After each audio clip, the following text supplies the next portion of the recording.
1-5절. 그의 시대 초기에 그가 블레셋 사람을 아내로 취한 것은 어느 정도 변명할 수 있었지만 그가 우연히 그들 가운데서 본 창녀와 동거하는 것은 그러한 모독이었다. 이스라엘 사람으로서 나사렛 사람으로서 그의 영예를 우리가 잊지 못하고 얼굴을 붉히지 않을 수 없습니다. 가드에서는 말하지 마십시오. 이 사악한 불순물은 이 나실인의 우아한 얼굴을 석탄보다 더 검게 만듭니다. 렘사 7, 8. 우리는 삼손이 가자에서 아무 사업도 하지 않았다는 것을 알 수 없습니다. 만일 그가 창녀를 찾으러 거기에 간다면 다른 상황과 마찬가지로 이스라엘의 딸들 사이에 창녀가 없기를 희망하게 될 것입니다. 어떤 사람들은 그가 블레셋 사람들에게 유리한 입장을 취하고자 그곳에 갔다고 생각합니다. 만일 그렇다면 그는 그의 일을 잊어버리고 그것을 게을리하여 이 올무에 빠졌습니다. 그의 죄는 그가 언약을 맺어야 할 그의 눈에서 시작되었습니다. 거기서 기생의 옷을 입은 자를 보시고 잉태한 정욕이 죄를 낳고 그에게로 들어갔더라. 삼손의 위험. 아마도 배신한 창녀 자신이 가자의 행정관에게 삼손이 그 성읍에 있다는 통지를 보냈을 것입니다. 2절. 아마도 그는 변장을 하거나 저녁 해질녘에 와서 여관이나 공공장소에 들어갔을 것입니다. 우연히 이 창녀가 지은 집. 이에 삼손이 위험을 느끼지 않도록 성문을 닫고 경비병을 세우고 모두 조용히 하였다. 이제 그들은 그를 감옥에 가두었다고 생각하고 다음 날 아침 그가 죽는 것을 의심하지 않았습니다. 5. 술 취함, 부정함, 또는 모든 육체의 정욕으로 유욕에 방종하는 모든 사람들이 자신이 이와 같이 둘러싸이고 길을 잃고 파멸의 표적이 되는 것을 보게 하소서. 그들의 영적 원수들에 의해 그들이 더 빨리 자고 더 안전할수록 그들의 위험은 더 커집니다. 삼손의 도피. 3절. 그는 한밤중에 일어났는데 아마도 꿈에 깨어나 침대 위에서 잠을 자다가 욥 33, 15. 그의 수호 천사에 의해 또는 오히려 자신의 양심의 억제에 의해 일어났습니다.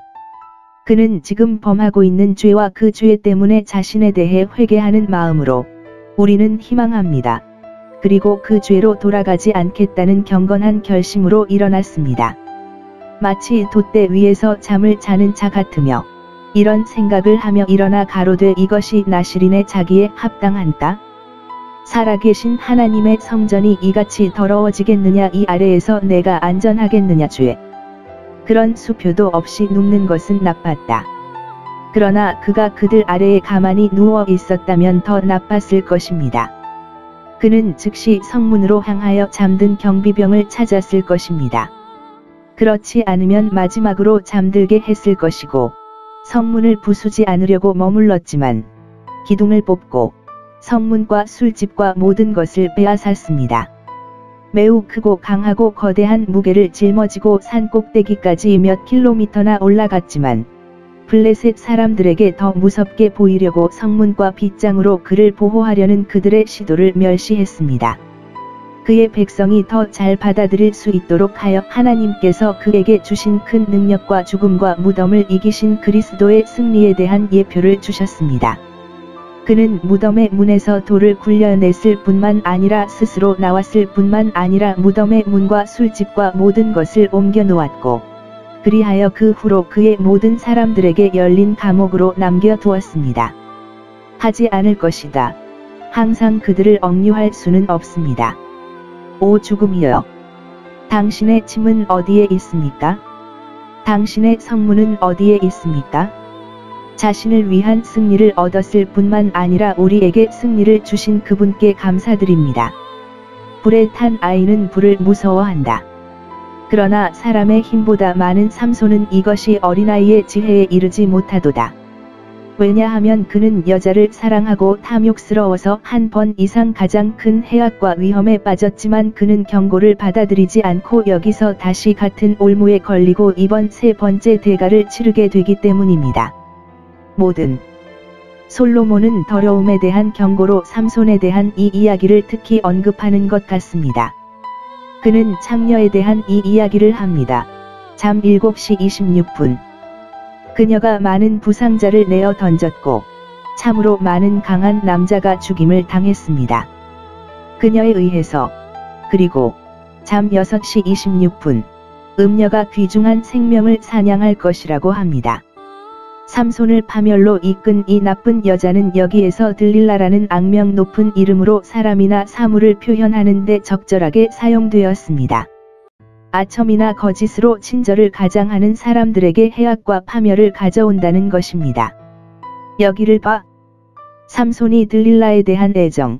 그는 그녀를 사랑했습니다. 4절.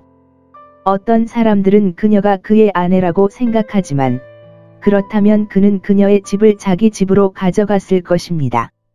다른 사람들은 그가 그녀를 그의 아내로 만들기 위해 그녀를 구애했습니다. 그러나 그것이 그가 그녀에 대한 죄 많은 애정이었고 그가 그녀와 함께 부정하게 살았다고 의심할 만한 이유가 너무 많습니다. 그녀가 이스라엘 사람인지 블레셋 사람인지는 확실하지 않습니다. 그럴 가능성이 거의 없는 이스라엘 사람이라면 그녀는 블레셋 사람의 마음을 가졌습니다. 블레셋 사람들의 방백들이 삼손을 배반하기 위해 그녀와 함께한 이유. 5절. 그들이 그녀에게 말한 것은 그를 낮추거나 괴롭히는 것이었다. 그들은 그에게 어떤 상처도 주지 않겠다고 약속할 뿐, 아무 일도 하지 않도록 그를 무력화시킬 뿐입니다. 그리고 그토록 많은 양심에 따라 그들이 그토록 많은 양의 자비를 베풀더라도 그를 죽이지 않겠다고 약속한 것 같았습니다. 그들이 원하는 것은 그의 큰 힘이 어디에 있고 어떤 방법으로 결박될 수 있는지 아는 것이었습니다. 아마도 그들은 그가 이 위대한 일을 하게 된 힘으로 그가 가지고 다니는 어떤 마법이나 매력을 가지고 있다고 상상했을 것입니다. 따라서 어느 쪽이 자신의 장님인지 알 만큼 충분한 이유가 있었기 때문에 암소와 함께 쟁기질을 하여 두 번째로 자신의 수수께끼를 찾기를 바랐습니다. 그들은 딜라일러와 계약하여 그에게서 그것을 꺼내고 그것이 그들에게 얼마나 친절할지 말했고 아마도 그 또는 그녀에게 실제적인 장난으로 개선되지 않도록 그녀를 확신시켰습니다. 그들은 이를 위해 높은 입찰가를 제시하고 그녀에게 각각 은 1100개, 모두 5500개를 주겠다고 약속했습니다. 그렇게 많은 세겔은 1000리터가 넘었습니다. 이것으로 그녀는 그녀가 사랑하는 척 한 사람을 배신하도록 고용되었습니다. 돈을 사랑함이 그 뿌리가 되는 무서운 사악함을 보십시오. 이처럼 우리의 복되신 구세주께서는 더러운 이윤을 얻기 위해 친구라고 하신 분에게 그리고 입맞춤으로 배신을 당하셨습니다. 들릴라처럼 순결하지 못한 사람들이 불의하다고 해도 놀라운 일이 아닙니다. 어떤 경우에는 정직을 잃는 것과 같이 다른 경우에는 그러할 것입니다.